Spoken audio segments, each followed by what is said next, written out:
Okay, I think we're gonna start soon, even though we don't seem to have everyone online. Anyways, the presentation is being recorded, so anyone will be able to see it afterwards. Rebecca, I don't know if you want to unmute yourself and start. I can unmute you. Hi, thanks, Marion. I couldn't unmute myself for some reason. But I'll just introduce us briefly to this webinar. Welcome to everyone, and thank you so much for joining us. And of course, a big thank you to Marion for sharing her experiences with us today.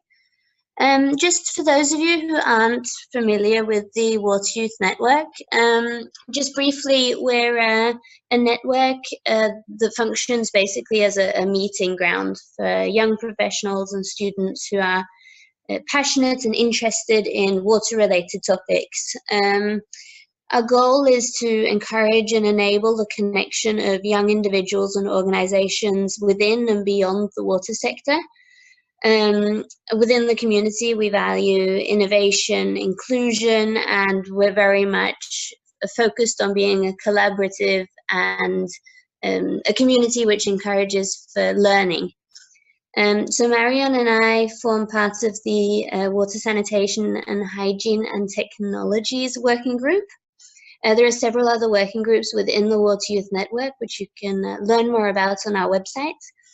But within the Wash and Technologies Working Group, we have 15 active members, roughly, and we work mainly towards building capacities on the wash and technologies topic and on bringing together young professionals from around the world who are experienced and enthusiastic about wash and about technologies.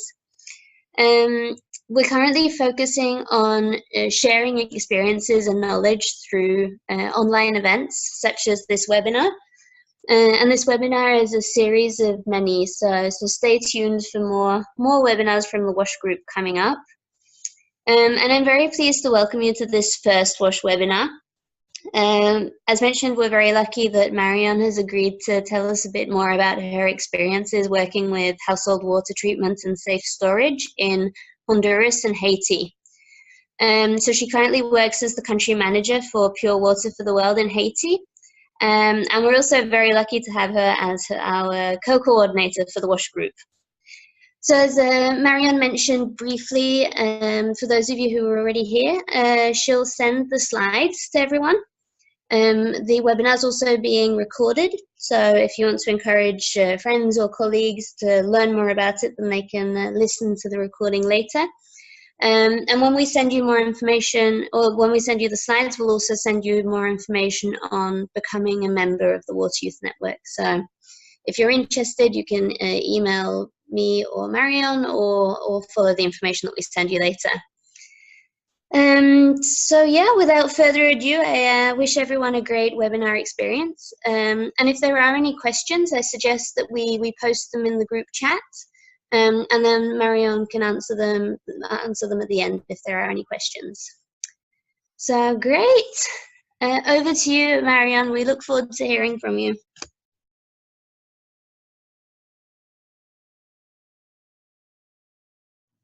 Hi everyone, officially now. So as Rebecca presented me, thank you Rebecca for that. My name is Marion and I work for an organization called Pure Water for the World. We work both in Honduras and Haiti, and we focus a lot on also water treatment and safe storage, which I'm gonna explain to you what it's all about. Just for the logistics, you're all muted for logistical reasons. If everyone starts to speak at the same time, it's going to be a bit messy. So if you do have some question, please do not hesitate. Put it in the chat box so you can see it on my screen. You have the chat here, and please post your questions here. And I will answer them at the end. So about the session, you will see it. We're gonna speak about different things, And then at the end of all those things, you will be able to ask all your questions. And if there are no questions, we'll try to have an interesting discussion about your experiences or any question you would have as well.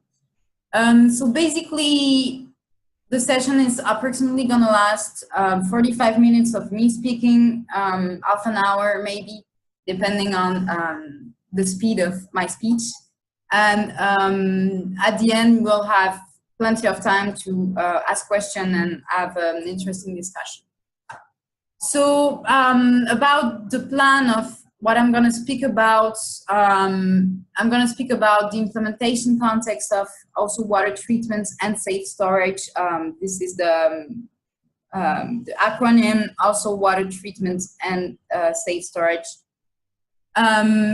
A little bit about water contaminants that we're looking to remove in the context of also water treatment and safe storage. I will also speak about the multibarrier approach, the different criteria for choosing a specific also water treatment and safe storage technology, and then speak a little bit about the programs and how do we implement those programs in the field, and some experiences of what I'm working on in Haiti and in Honduras. So I don't know what this is, but yeah, please don't mind. So as you may know, the Sustainable Development Goal number 6 is clean water and sanitation. And more specifically, in this context, we are looking at the 6.1, which says that by 2030, we want to achieve universal and equitable access to safe and affordable drinking water for everyone. So definitely also water treatment enters in this goal, and you will see how. And also the 6B, which says support and strengthen the participation of local communities in improving water and sanitation management.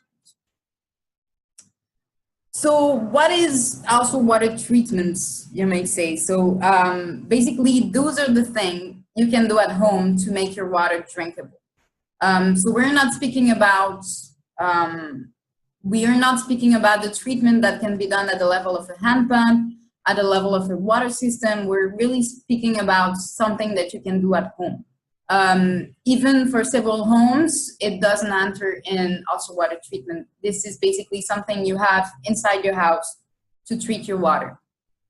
So there are 5 steps to the multi-barrier approach that I will develop later. And for the household water treatment parts, there are usually 3 steps. So you may ask, where also water treatment and safe storage makes sense, because obviously the aim for everyone is to have water at home, opening the tap and the water being drinkable. You agree with me? That's what we may have in developed countries, and that's what we want to aim for. But there are some cases where this is not happening in the world, and we have to provide safe water for people. Otherwise, there are diseases and there may be deaths coming along the way, or chronic nutrition issues, etc., etc. So the first case is you have an improved and safe water service. That's what we may have in developed country, water at the tap that is available all the time and drinkable, safe for you. So that's a case where also water treatments make no sense, because obviously you have safe water at home at your tap. Now you have some cases in developing countries where you have water services that are not consistent. Meaning that, you have 2 cases. One case, it's the water comes every day from 8 to 12, and then you don't have any more water.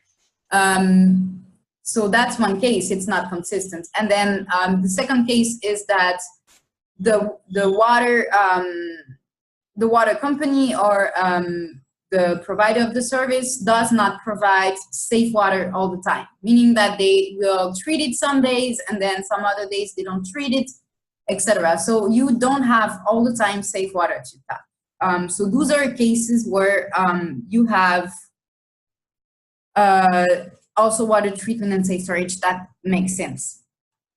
Now there's also a case where water services are either in construction and installation, so meaning that, you know, these people are gonna have safe water in the future, but they're not having safe water now. So as an organization, if you go and build a water system, the construction is gonna take 2 years. Meanwhile, you're doing the construction, you should be promoting also water treatment and safe storage, so the people actually don't drink bad water during those 2 years you're constructing your water system. Another case is interrupted water services. So there's a breakdown in the system that shouldn't be happening, but you don't have any water at some point. Or they're doing some repairs in the system, so the water is not available for some times. So that's also another time where also water treatment and safe storage makes sense. And then most of the cases in which I'm working and people are working with also water treatment and safe storage is there's no water services at all. So people take water directly at the river, or the water is not safe to drink in the system. So that's the case 5. It's the case where we want to promote also water treatment at any cost. So in terms of context and setup of different communities, where won't we find any water services? As I was saying, people don't have water at all, or they have unsafe water. So those cases are the rural dispersed areas, so really remote places where houses are so far away from each other that it doesn't even make sense to build a water system. And you also have the peri-urban areas, i.e. what we call the slums, where the streets are so narrow that water system cannot go there. So I have actually some pictures. This is one picture of Honduras where we work. So you can see this is what we call the rural dispersed area. So you see one house here, one house here, one house here, and the picture was actually taken from another house. So you can understand in this context, it is really difficult to build a water system. It's gonna cost you a lot, and plus the people have a river. Here actually you can see where the trees are, it's a river. So people would take directly water from the river, so they don't have any issue in terms of water, the quantity of water, but the water is not safe. So this is one context where also water treatment totally makes sense. And then slum area, this is actually where I did my master thesis in Cameroon, in Yaoundé.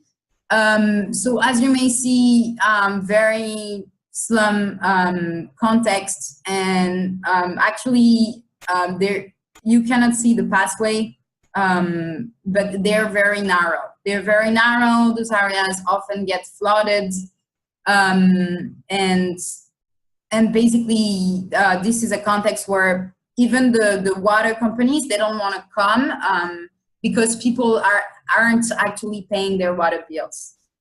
So nobody wants to come build a water system where people are not going to pay their water bills. So those areas as well, people have either water from hand pumps, or they actually, for some of them, take water directly from this canal. So obviously also water treatment in those cases really makes sense.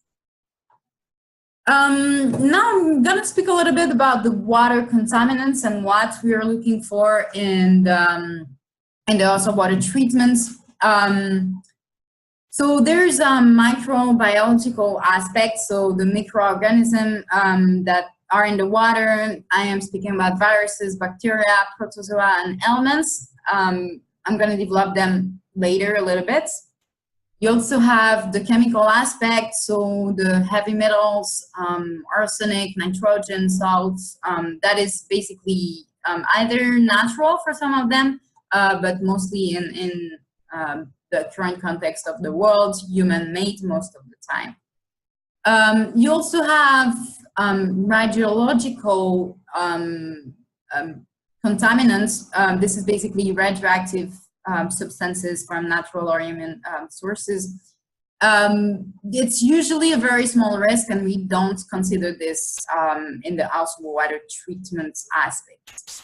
And you also have the acceptability of the users, so various factors that influence the appearance, the smell, the taste of the water, the color, etc. If your water is brown, you won't drink it, even though it's safe. So that's an aspect to take into account. So in household water treatment, we're looking at microbiological aspects, we are looking at acceptability aspects, and in some cases, we're looking at chemical aspects. It's not what we are aiming for firstly in the household water treatment, but you have some technologies that actually remove arsenic, for example. And so in countries like India, where arsenic is a big thing, you have some technologies for that, but we don't usually tackle the chemical aspect. So I'm going to speak a little bit about the microbiological aspects and the size of the molecules. So you have the viruses, and that's actually a real size. That's super strange. The things appearing. So that's basically the real size of the molecule, not the real size, but the real scale of the molecules. So you have a virus that is 0.2 microns, that approximately that size at our scale. You have bacteria that are loose ones in between 0.2 microns. And you also have protozoa that are pretty big. Protozoa are worms as well as elements as well. And elements, you don't even see them, they're very big. You can sometimes see them with your eyes. So basically viruses, bacteria, and some protozoa, you don't see them with your eyes. Elements, you would see them. So what is a pathogen? A pathogen, it's basically a microorganism that can cause a disease. So I spoke about, all the viruses, bacteria, elements before, but not all of them actually cause a disease. So a pathogen, it's actually a microorganism that causes a disease. So to speak about, the different pathogens, you have, so the viruses. The viruses, their specificity are that they are unable to reproduce by themselves. In general, they invade the host cells, so they actually go inside our cells to make us sick. So some examples are the hepatitis A, E, rotavirus, and also all the mosquitoes borne diseases like dengue, like chikungunya, malaria are viruses. Bacteria, those are basically very common in feces. A lot of bacteria are found in the feces. And some example, cholera, typhoid, those are diseases caused by bacteria. Protozoa, they need a host to survive. So they need to be,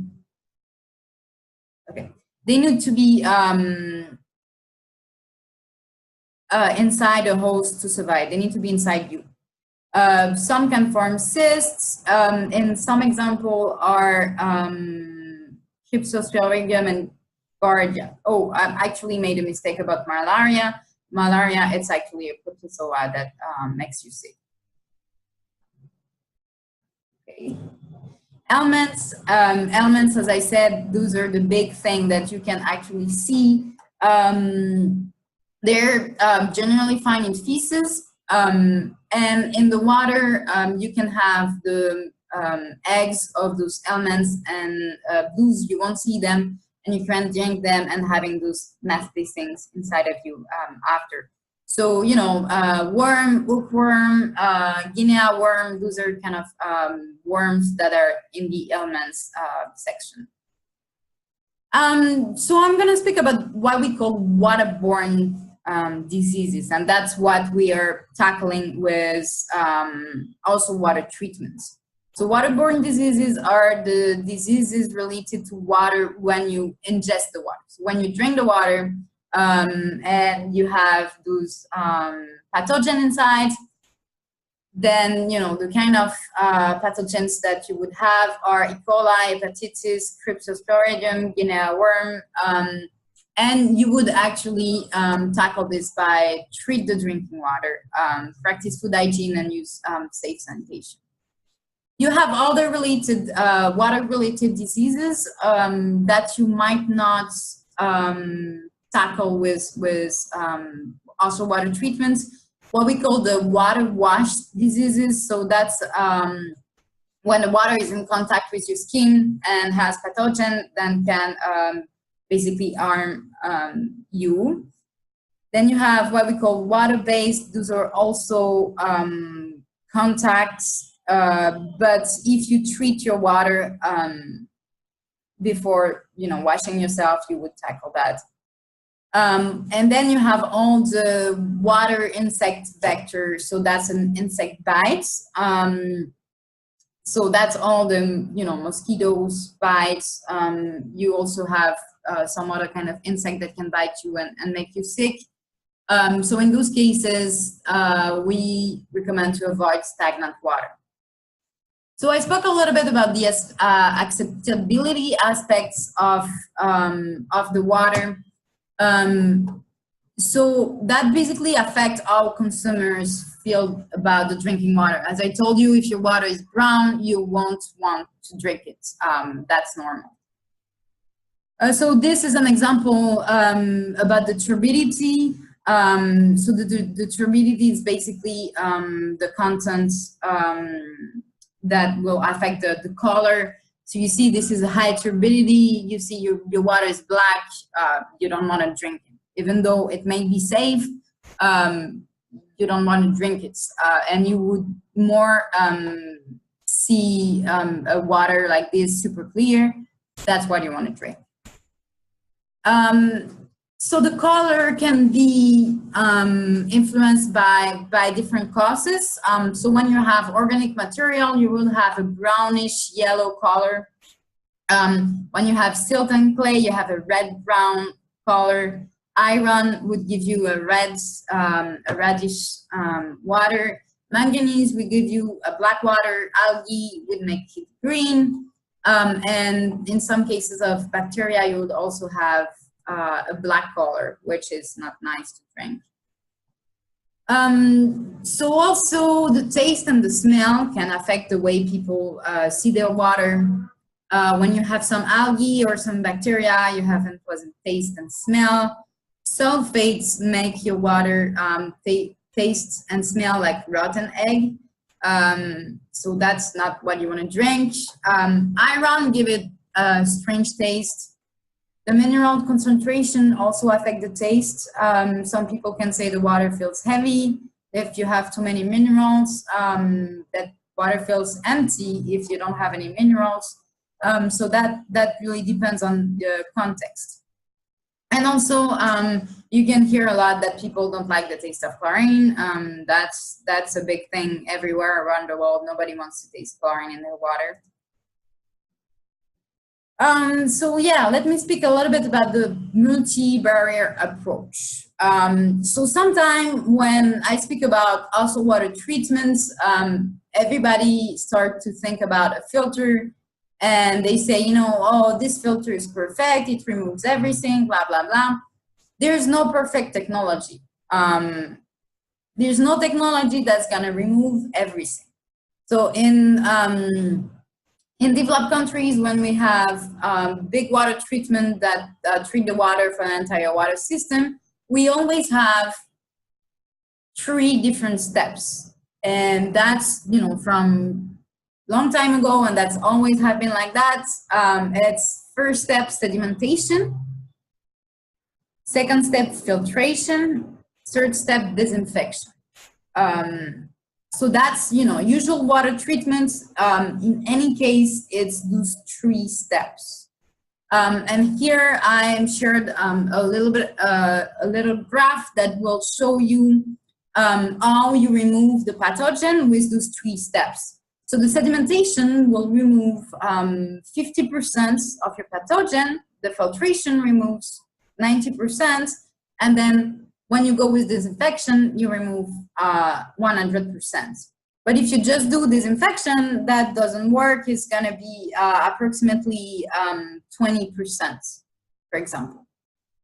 So that's very important to have those 3 steps to make sure that you're removing everything. Those different steps, they will tackle different size of pathogens. So the sedimentation will tackle the big things. So as we were saying, the elements, the protozoa for most of them. Then you will have filtration. Filtration will tackle most of the bacteria, and then disinfection would tackle all the remaining bacteria and the viruses as well. So you won't tackle viruses with filtration. So that's important to keep in mind, that also water treatment is 3 steps necessary at home. Now, we also in general include water source protection. And that's very important because if your water source is very bad, then it's going to affect all your approach, all your multibarrier approach. So we want to make sure that people have latrines, that they're not defecating in the open, that there are no dead animal in the source, etc., etc. So you want to make sure that your source is well protected to arrive at your home with already good quality water. And then obviously we want to tackle safe storage, and I'm going to speak about that later. So as I was saying, sedimentation reduces the turbidity and removes the bigger things like protozoa elements and certain bacteria, but that's not the main thing. So you have different options. You have just letting the water settle. You have the natural coagulants, and you have the chemical coagulant that would tackle that. So settling water, very simple. You have your water that contains all the impurity that are not soluble, and then you wait, and then after some time you have all the insoluble impurities at the bottom, and you have your clear water on the top. Natural coagulants, you actually have plants out there that help the water to settle. So you put those plants and the settling of the water actually appears quickly. So you have Nux vomica, you have the prickly pears, you also have moringa that is a natural coagulant. Moringa is actually widely found in developing countries, and you could see in a lot of those countries, people are actually used to do that historically from years and years ago, settling the water and treating naturally with moringa. Chemical coagulants, so you would use alum. Alum actually helps you to settle the water quickly as well. Filtration, so as I said, it's used after sedimentation. Okay, I think we have everyone back. Sorry for that.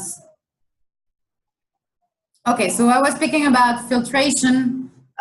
So filtration is used after sedimentation and would take care of the turbidity and also high removal of the pathogens. So the filtration is the physical process of passing water through a filtering material.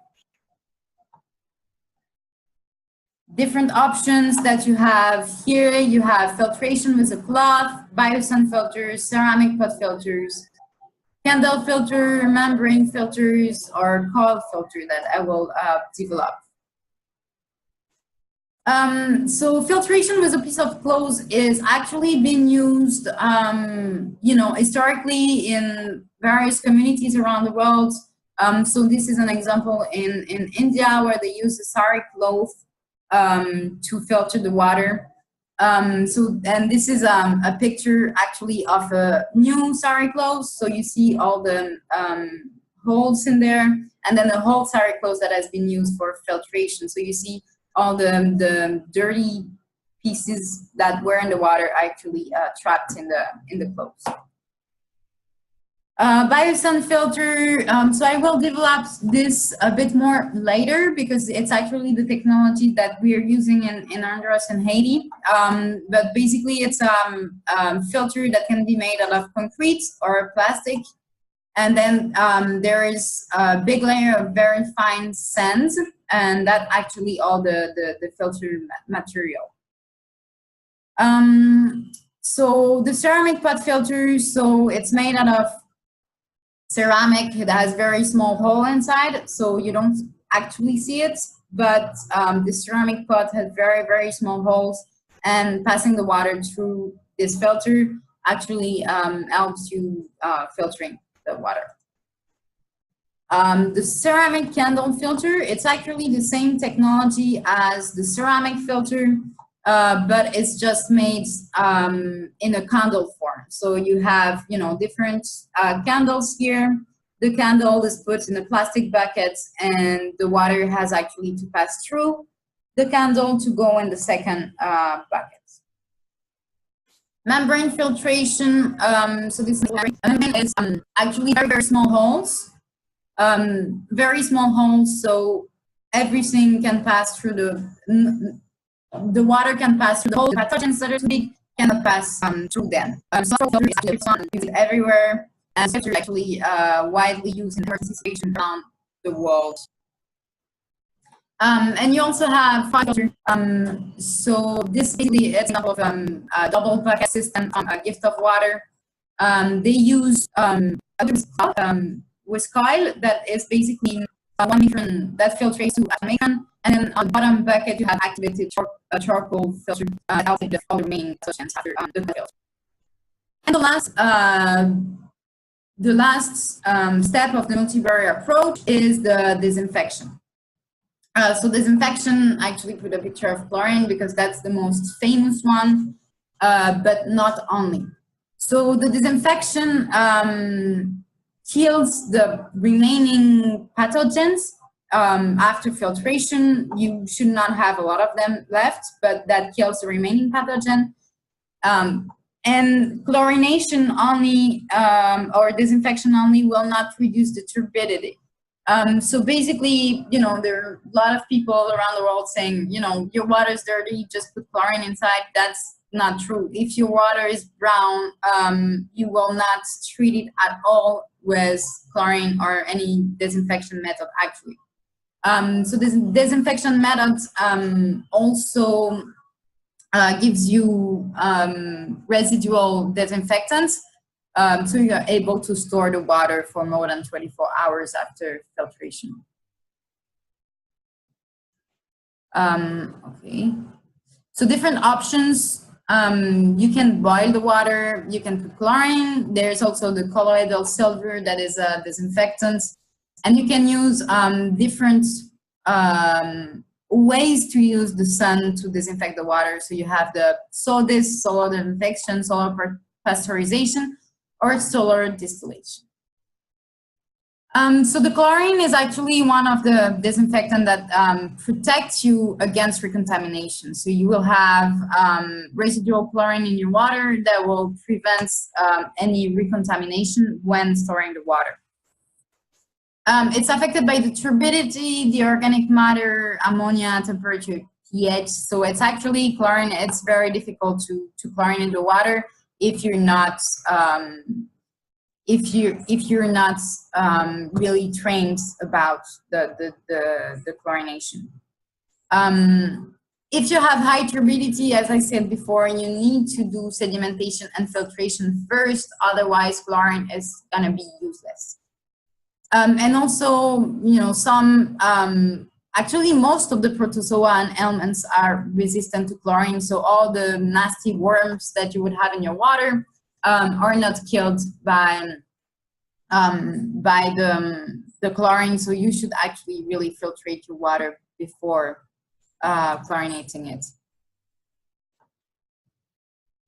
Okay, so this is an example of chlorine. You have, you know, the aqua tabs. I think you've all seen them. They're really often used in emergency situation, and they're used in different amounts. So you would have, you know, different concentration that treat different volumes. The mostly used is the 33 milligram tabs that actually treat a bucket of 20 liters, the buckets that you would see everywhere around the world. You also have, you know, the pure system. So that's actually a coagulant. So you've seen before in the settling part, a coagulant plus chlorine. So it's alum. The coagulants, it's alum. So it helps you reduce the turbidity and at the same time disinfect the water. Also widely used in emergency situation. Colloidal silver, and actually you've seen the ceramic pot filter. The ceramic pots are mixed with colloidal silver, so that also that filters the water, that filters the water, and that also disinfects it. And you also have a technology called Drop that it looks like a bar of soap, but it's a ceramic bar infused with colloidal silver that will disinfect your water. Okay, not working. Okay, solar disinfection. So this is widely used in Latin America. In the south, where they have a lot of sun, it's actually pretty dry. So people would put bottles of water on their roof for the entire day, and that gives heat and also UV light that disinfect the water. Solar pasteurization, so this is using a solar panel to pasteurize the water. So you put water in over a solar panel, and that would pasteurize the water. So pasteurization is actually putting any liquid, any solid, actually, any food process for at 60 degrees for more than 2 hours. So whenever you put something at 60 degrees for more than 2 hours, you have disinfected everything. So you need to have a temperature, an indicator of the temperature for this to make sure that you're actually at more than 60 degrees. Okay, and then you have solar distillation. Distillation is basically something that you use and that has a glass on top of it. It's a recipient with a glass on top of it. The water will evaporate, then condensate, and be collected at the bottom of the glass. You have one technology that is called the water cone. So the water cone, you put your dirty water here, then you put the cone on top of it, and at the end, all the water is collected here. Okay, safe storage is very important because once you've done all those steps, you don't want your water to be recontaminated again. So basically what you don't want, and what we see a lot, is that people have open buckets like that, and then to take the water, they would put their hands inside of the clean water with a glass. So basically that is recontaminating the water. Obviously you put your dirty hands inside the water that everyone will drink after. So all the characteristic that you want to have is a cap or a lid, and that is well adjusted. So this, for example, can be pretty easily improved by just putting a cap on it. Okay. This as well, you put a cap on it, and it's okay. But it should also have either a tap like this or a narrow opening. So you can actually pour the water into your glass and not put your hands inside. It should have a stable base so it doesn't spill. So those kind of things are to avoid. In general, it's not that stable. Should be also easy to clean. So I actually, in this picture, this is put as okay. That is not very easy to clean. You cannot go inside and clean the corners, so I would not recommend. Should be strong and durable, and it must not be transparent, if possible. So how do you select your technology? So several things to take into account: the performance. So does it produce the quantity and the quality of water that the family needs? The ease of use. So, you know, we're speaking about people that are generally not literate,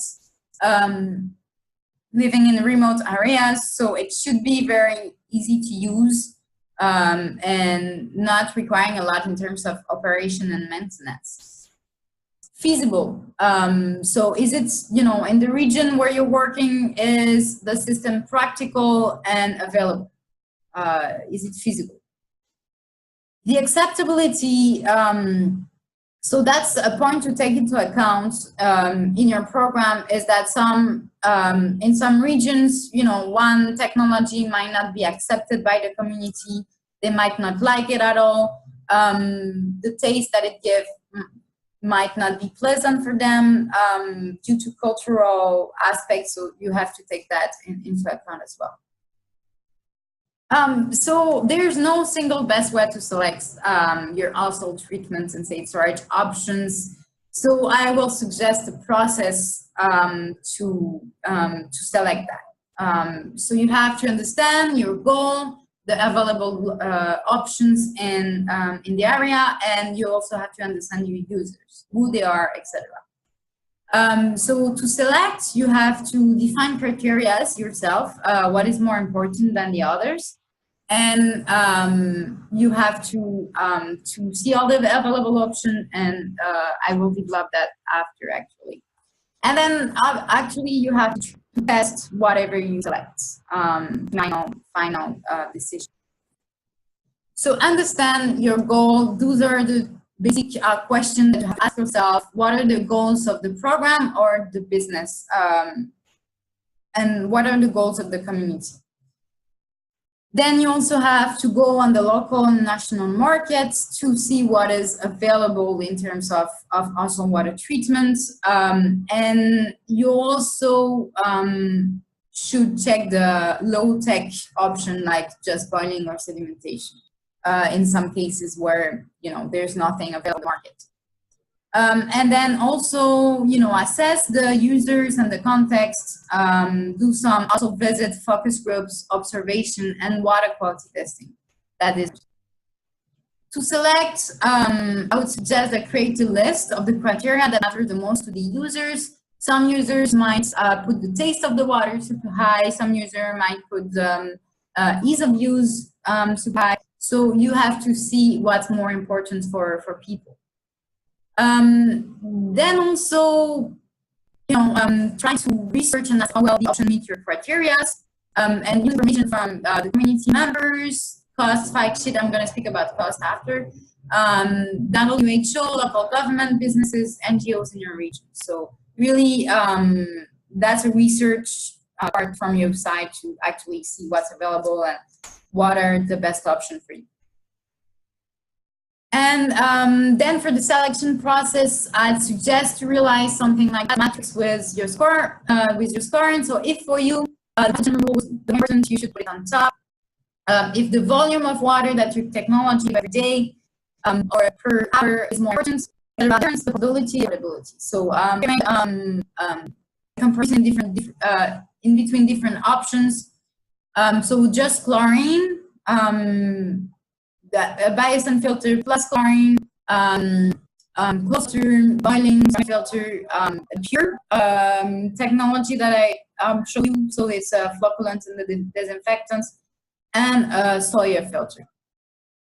So that's a membrane filter. So you can see, you know, the pathogen removal percentage is higher in all the filter things. Pretty good, but boiling sometimes for ecological reasons, it's better not to promote it. So yeah, you see all the filters here, and that basically will depend also on your on what you want. If you want, so obviously you're not gonna take a biosand filter, that's not portable. So the non-musical doesn't that well, etc. So I would suggest that you do this this matrix with whatever available options are in your area, and that you make this exercise. Then after, obviously, you will have ranking line. This is for a specific community, so that's not actually, you know, true for everywhere. But you make your ranking line, and then obviously you will choose the highest. And then obviously test that you're actually choosing is super important. Do pilot projects, test in people's home, really train the households on how to use the technology, and then come back after a while and collect the feedback. And then, yeah, use the feedback and observation to select the most appropriate option.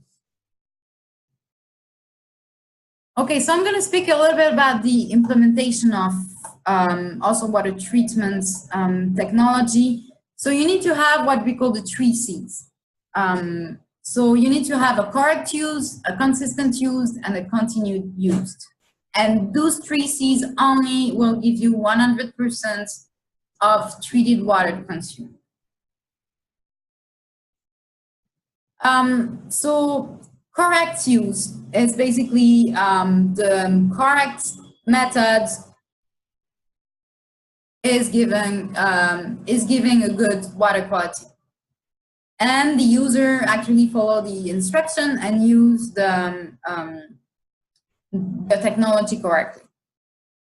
Some example of incorrect use, the technology is not appropriate for source water quality. So I say, for example, if you used chlorine, in a case where you have really turbid water, your water is black, that's really incorrect use of your technology. The user does not follow the instruction due to the difficulty to use it or the lack of training. Or different users use the technology and they have different knowledge and skills. So you have children using your technology, you have adults, you have people who can read, people who cannot read, and that might you know, give some problems. You have broken parts, they're not repaired, or the maintenance is not performed. Consistent use, this is very important. That was actually a study that was done in 2012. So this is the health impact in terms of percentage. So you see, if you treat 100% of treated water, because you treat raw water all the time very well, your health impact is going to be 100%. Now, because, you know, once in a while you're just lazy, you don't want to treat your water very well, your health impact is actually going to be 2%. So it's a very big difference. Just because you didn't treat your water very well 10% of the time, then your health impact is going to be really affected. So the example of inconsistent use, so for example, the kids drink unsafe water at school, at work, but they come back at home and they have safe water. Or they drink treated water only when available. So let's say people use rainwater harvesting and it hasn't been raining for a while, and so they just don't drink the water because there's no water available. And they would go to a source that is a river, really bad water quality, and drink it like this. Or only treat the water when a certain person is at home. So let's say only one person took the training, and the mom goes at the hospital and, or, you know, go to work for the week away. And so nobody knows how to use the technology. So what we also want is to have a continued use. So over time, people use the technology all the time and treat the water all the time.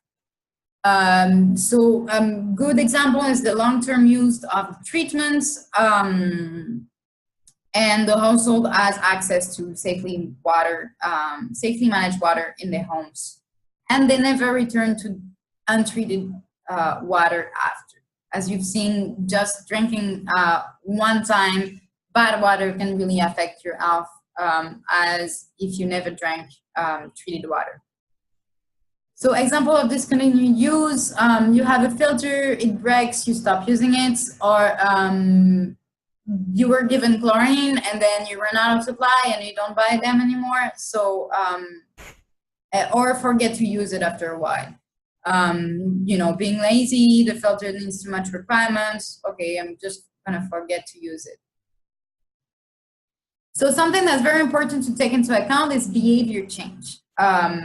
So I want to make you think a little bit. I know we don't have really time to discuss that, but I want you, behind each of your computer, to think a bit when you wanted to change a certain habits and what made it easier for you to change this behavior. So let's say we were smoking and you know it's bad. You wanted to change these habits, but what really made you change the habits and what really made you sustain it over time? And that's a little bit what we want. You know, what we see is that in general, in between the knowledge and the behavior, there's a gap. So you might know smoking is bad for you, but you still smoke. So what actually makes you change your behavior? So yeah, that was an example. So behavior change, the definition is when a person starts or change a behavior and turns it into a habit that is maintained over time. So that's an example with hand washing. You want people to wash their hands after they go to the toilet, and you want them to do it over time, all the time. So factors that actually influence the behavior risk, obviously if you know smoking is bad for you, that's a factor that that can influence you. You know you can have cancer, so that's something that will influence your behavior in stop to smoke. Your attitude is gonna influence that a lot. The norm, so if you're a smoker and everyone smokes around you, you won't really change your behavior. Now, if you have a lot of friends and they all stop smoking at the same time as you, then that's going to be easier for you too. The ability, do you have all the skills that you need to change your behavior? And self-regulation. So are you able to say, I'm not going to smoke, I'm not going to smoke. So that's, you know, the ability to self-regulate. The different components that you have to take into account in your implementation are all those things. So the first thing is creating the demand for it. Second thing is the supply chain that you have to take into account. The monitoring, the improvement, and try to make your project better all the time. Partnering with local entity. Building the capacity of the local actors, and financing your program as well. So creating the demands, the key question that you have to ask yourself is, how do you want people, what can you do so people actually change their behavior and use it over the long term? And what will motivate people to purchase and use a product? Specific product, and what are the obstacles for the product purchase and use. So different steps to consider, you have to identify the different audiences. Are we speaking about, you know, educated people, non-educated people, women, men, handicap, all those things are very, really varied in terms of how the demand is created. So that'd be great to do audience research. So see who do we have in this specific community, what are their needs, etc.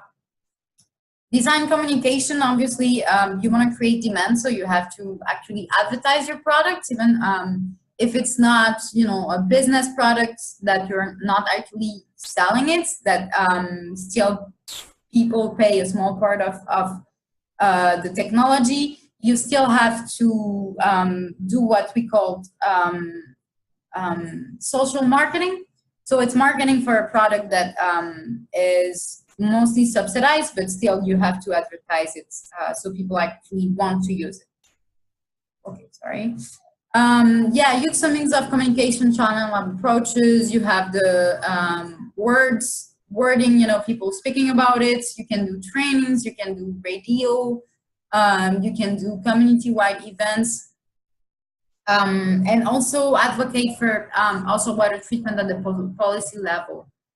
So that's more of a high level thing, but you need to really regulate the sector at the government level, you know, so say this technology is approved, this technology is not approved, and also kind of creates a good environment for also water treatment to develop. You also have to take into account the supplying the product and the services. So, you know, how do you select the product and the services? How do you ensure that you have a consistent supply, including replacement parts or consumable? I've seen that so many times that, you know, there is a program for filter that arrives in the community, and then the filter, you know, gets broken after 2 years, and there's nowhere to buy the supply. Even though people want to use it, they have nowhere to buy the replacement part. So that is very important. How are you going to make sure that it's available forever after you leave?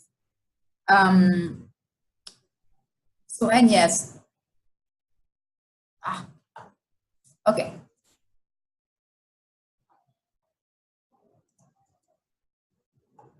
So the different aspects to consider, so the services, the training, the repair, replacement, monitoring, as I said before, and, you know, the availability and durability of consumable products.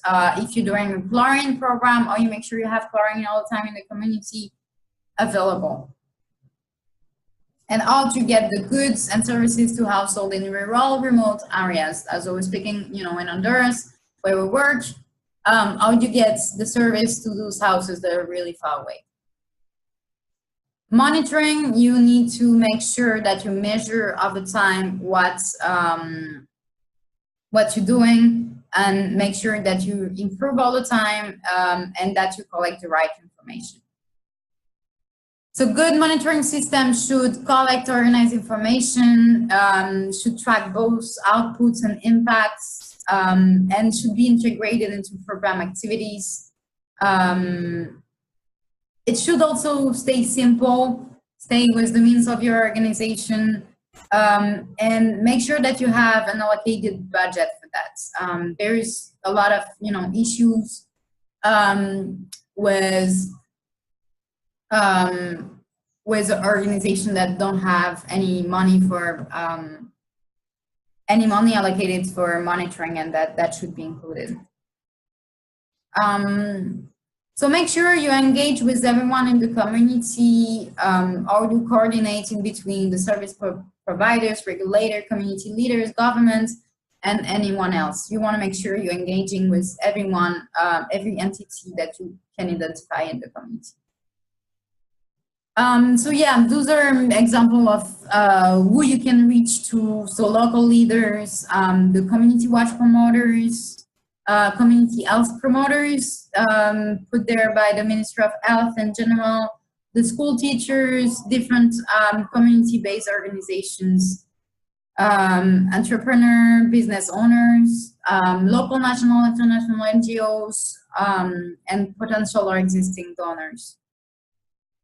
Now you want to make sure you finance all of that, okay? So that's really important. So how you finance the first cost, and how you finance the long term, and how you make sure that you know, what are the costs for the households you serve? Are they going to pay for the replacement part, etc.? You want to make sure it's affordable for them over the long term.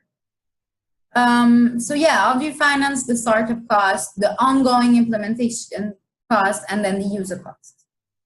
So several ways you can do that: grants, donation. Those are basically, you know, subsidizing the program. But you can also use what we call carbon credit, microfinance, or profit from sales of product and services, and revolving fund. Those are more innovative funding that just giving, you know, a technology for free to people.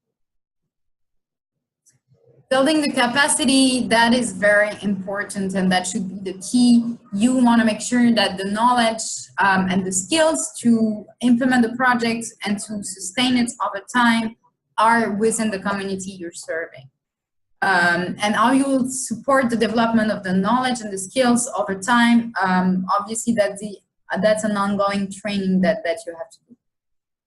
So before you go, you need to really assess what skills you have in the community you're serving. So are people literate? If not, you know, who's literate in the community? Is it only the teacher? Is it, you know, some community leaders only? You really have to identify who has reading skills, and then other kind of skills that might be required. You need to do capacity development plans with activities such as training, mentorship, coaching, research, courses, feedbacks, you know, meeting, competition, and I will leave it up to you for, you know, being innovative in that sense. Okay, so I'm running a bit late. So I suggest I go really quick on the experiences from the field. I think the meeting time will be over in 5 minutes again. I'm sorry, that's the free Zoom account. We'll try to do something better for next time. Yeah, so basically, Pure Water for the World, we work both in Honduras and in Haiti. Okay, slow. Okay, so we use the biosand filters. As I explained before, that's actually a picture of a biosand filter in Haiti. So the biosand filter, basically you have what we call the biological layer, and that's why we call it a biosand filter.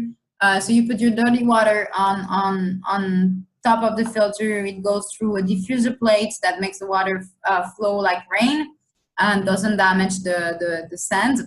So there is a big layer of sand that actually filtrates physically the water.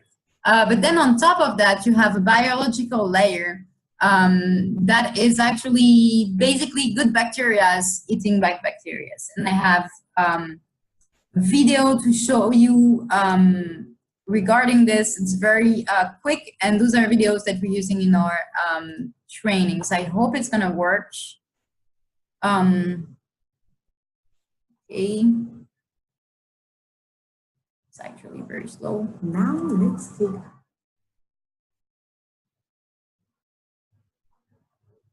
Okay.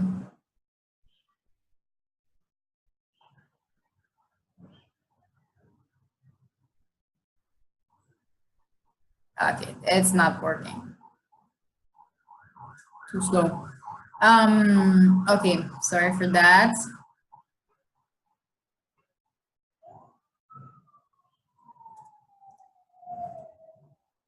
Okay. It's not working, but yeah, basically in the biological layer, it's good bacteria eating bad bacteria. So basically, turbidity, color, odor, it gives high. So what's good, very long life. You can actually use biosand filter for approximately 20 years if it's well maintained, but also doesn't have any spare parts needed, low maintenance requirements, very negligible operation costs, easy to operate and maintain, and high acceptancy from most of the population. So that's all the advantages that we use them for. Disadvantages, the biological layer, what I was saying, the good bacteria eating the bad bacteria. It takes about 30 days to develop. So it's not something that you would use in emergency situation, for example. You have, low rate of virus inactivation, high turbidity will cause the filter to clog. And it's very difficult to move or transport because it's very heavy. Yeah. So in terms of the multi-barrier approach, so basically the biosand filter itself does not take into account the water source protection. But we tackle that by doing a lot of training with people to go protect their water sources, make sure to clean it once in a while, etc.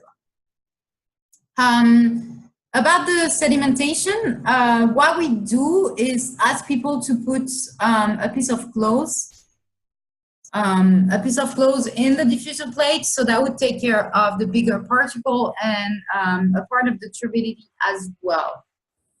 Filtration, obviously, it's taken care of within the fend. Doesn't take care of disinfection, but we take care of that, asking people to put chlorine in their safe storage buckets where the water is filtered.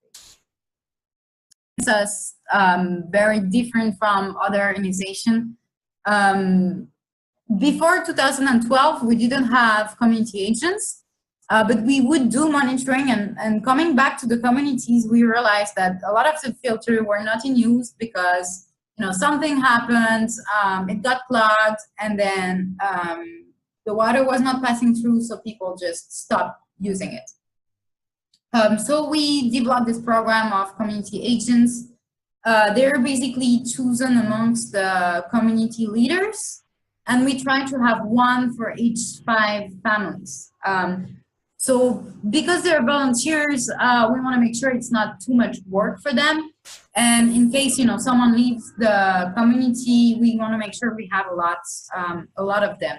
And our training is made for people that are not literate, so they're actually able to do the follow-up in the filter, even though they're not literate. So their training is a part of filter technicians, so they're able to install the filter, they're able to fix any problem that would happen with the filter. But there's also they are also our community health promoters. So they would actually come back to the families and give them some reminder training about their hygiene, the way they store the water, make sure that they take care of the water sources, etc., etc. And they're actually the junction in between us and the community.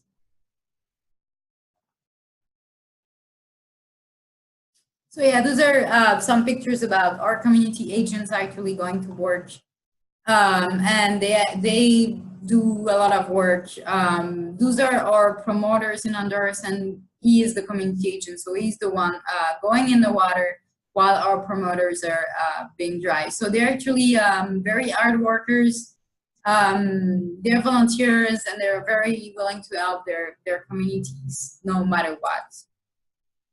So the follow-up program is actually done by the community agents. So the community agents, they would visit the houses every 3 months to make sure that everything is okay with the filters.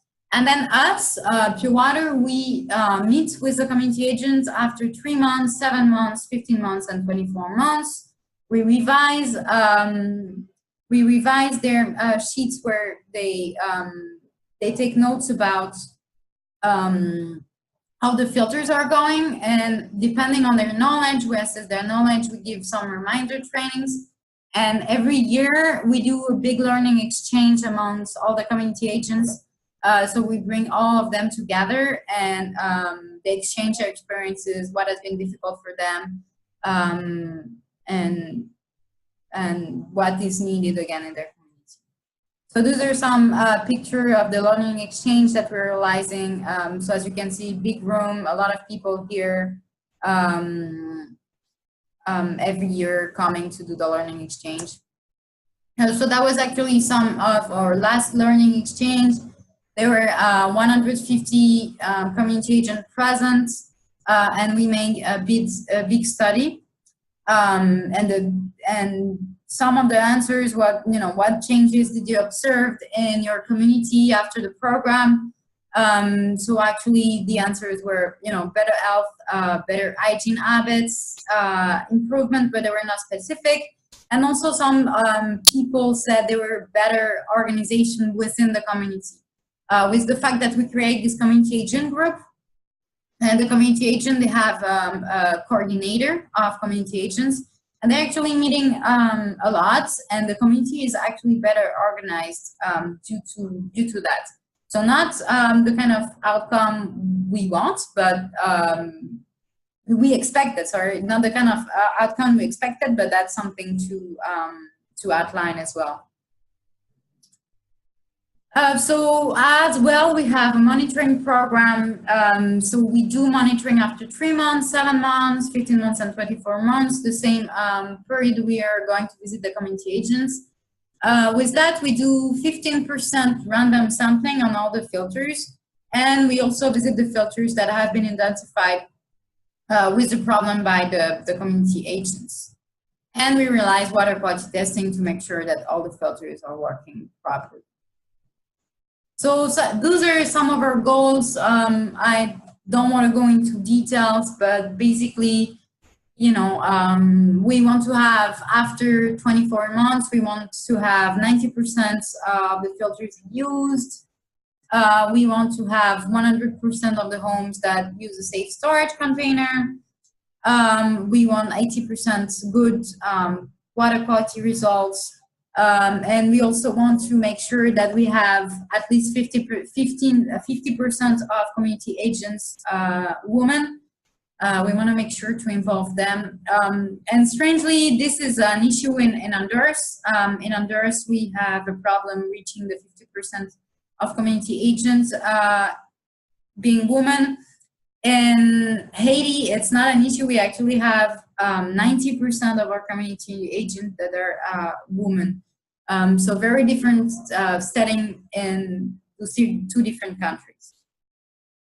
So those are some monitoring highlights from a project we just finished, and we came back 24 months after. We had all filters fully matured, actually 99% of filtering used, so that was good. 99% reported that the filter has improved the health. 87% have experienced decline in diarrhea among their children, and 100% were happy with the filter and would like to recommend it to others. So that's about it. Sorry I took so long. That actually took 30 minutes more of your time. But I'm happy to take question. I will unmute Rebecca. And Rebecca, you can maybe tell me the question that you identify. I don't see Rebecca. Yes. Am I unmuted now? Yeah, great. Yeah. Oh, I have the wrong name, but it's me. Okay. So I just noted the ones that people wrote. There was the question about whether you've used reverse osmosis before as a filtering method. Maybe let's do that one first, and then we can do one at a time. There's 2 more after this one. Okay.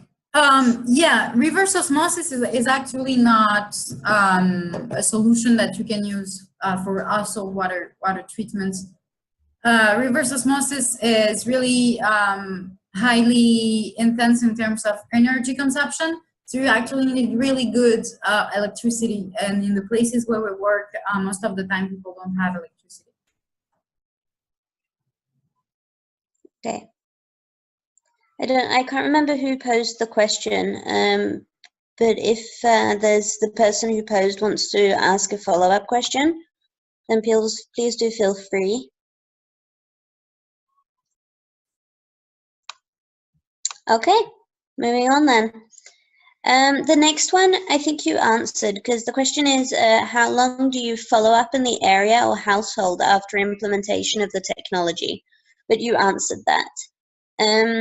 But the last question that came up is very interesting. It's, do you, and if so, how, I guess, involve communities in the choice of technology? So I guess that relates to the matrix that you had, for instance, when you're choosing which technology would be best for household water treatment. Are communities part of that? Yeah, so basically part of the assessment is also seeing, you know, what options are available and what are the best options for one given area. Yes, we do at some level. We do involve the community leaders, not everyone, but yeah, during our assessment, we ask the people what technology they would like to use.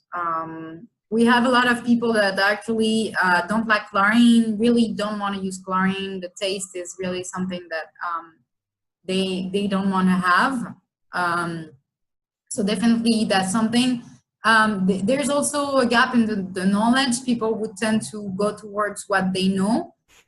Both in Haiti and Honduras, biosand filters are really famous filters, and people would see them at their neighbor's house. So they would tend to choose that as a result of, you know, what's available locally and what they see locally.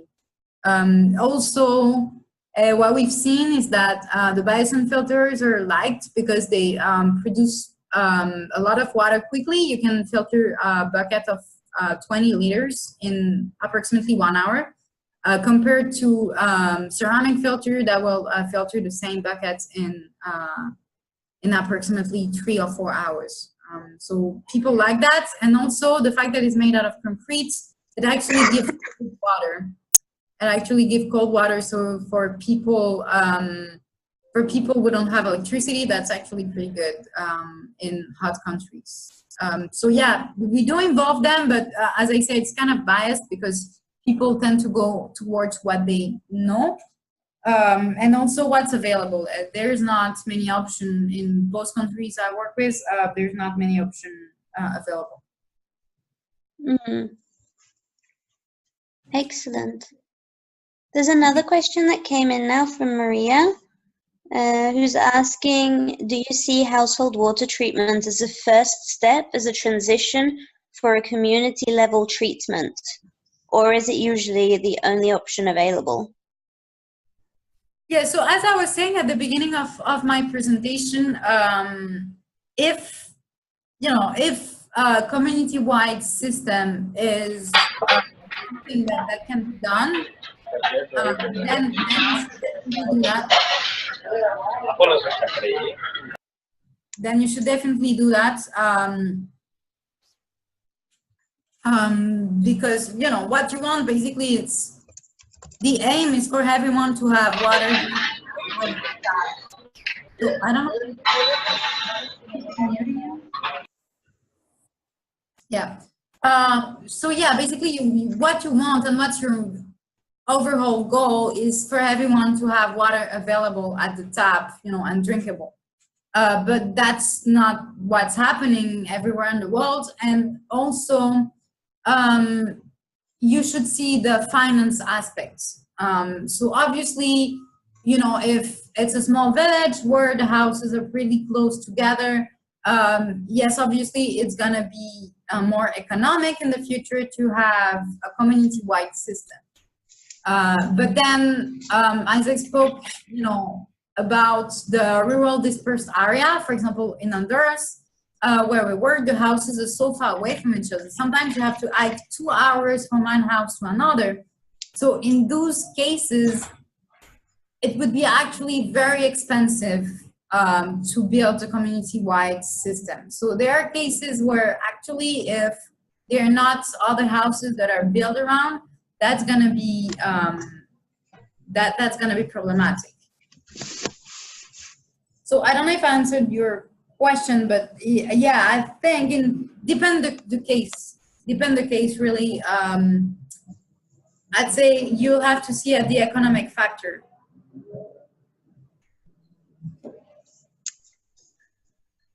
Great. There's one last question that's come in. Maybe we should take that as the last one and potentially open up for people to email you or us if they have future questions. Yeah, definitely. But the last question is that you've explained that the filters can be effective for a limited period of time, but what steps can be taken in order to make a system sustainable and lasting? So you have to see which kind of filter you have and how long it lasts. Basically, when you see the soya filters, they're used in emergency because they're very portable, but they only last 6 months. So that's 6 months to 2 years, depending the turbidity of the water you're using. So yeah, basically, with those filters, emergency situation, I would only recommend in the situation. Otherwise, you will have to involve the private sector. And I say the same for the ceramic filter. Ceramic filter lasts in general 3 years. And in those cases, you really have to involve the private sector to make sure that replacement parts are available at the local shop. And also that is affordable for the people. Why I really don't like the soya filter is that just the filter part that you have to replace every 6 months to a year. It's about $40–50, so it's actually pretty expensive for people. Now when we speak about ceramic filter, it's every 3 years and it's only about in between $10 to $20. That's actually pretty affordable for people every 3 years. So in those cases, you really have to involve the private sector to define a supply chain. So you're sure that, you know, at the local shop, there's always replacement parts available. You can also use the community agents, as I said, so they would also be resellers of the parts for you. So every 3 months, you know, they go visit that, every 3 years, sorry, if you have a ceramic filter, they go to the houses and they actually sell themselves the replacement parts. So they make sure the people are not using the filter even though it's not effective anymore. Now, speaking about the Biosan filters, as I said, they can last up to 20 years. So in this kind of context, we are not looking beyond 20 years. It's actually pretty difficult. But what we're trying to do is to set up small factories in the community so they can produce the Biosan filter, and new houses arriving in the community could actually benefit from a filter as well. So what I'm saying is that you really have to involve the private sector to make it sustainable over time, because as an NGO, you're going to be outside, you're going to be out at some points, and your finances are going to end up, your project is going to end up. So the only way to make it sustainable is involve the private sector or a community-based organization. Great. Thank you so much, Marion. This was incredibly informative and useful. I really enjoyed it, and I'm sure everyone else did. And thank you for everyone who came and participated. As mentioned, we'll be sending some emails with the slide and more information. And you also have both my and Marion's email on your screen right now, so please do feel free to reach out if there is anything. And yeah, stay tuned for the next webinar. Yeah, thank you for everyone for waiting so long when I said it was going to finish at 11. But yeah, thank you for listening. I want to make sure I mention COST. COST is the Center for Affordable Water and Sanitation Technology. They do have a lot of educational materials, and a lot of the information that I use in my presentation is actually from their website. I really advise you to go at this website, resources.cos.org. They do have a lot of educational resources, information available. Feel free to reach me or Rebecca as well for any further question. I'll be sending very soon the slides, and I think the links to the recorded session. Excellent. Yeah, thank you everyone for coming, and I hope that we're gonna have another webinar pretty soon. I hope so too. There'll be something coming. All right.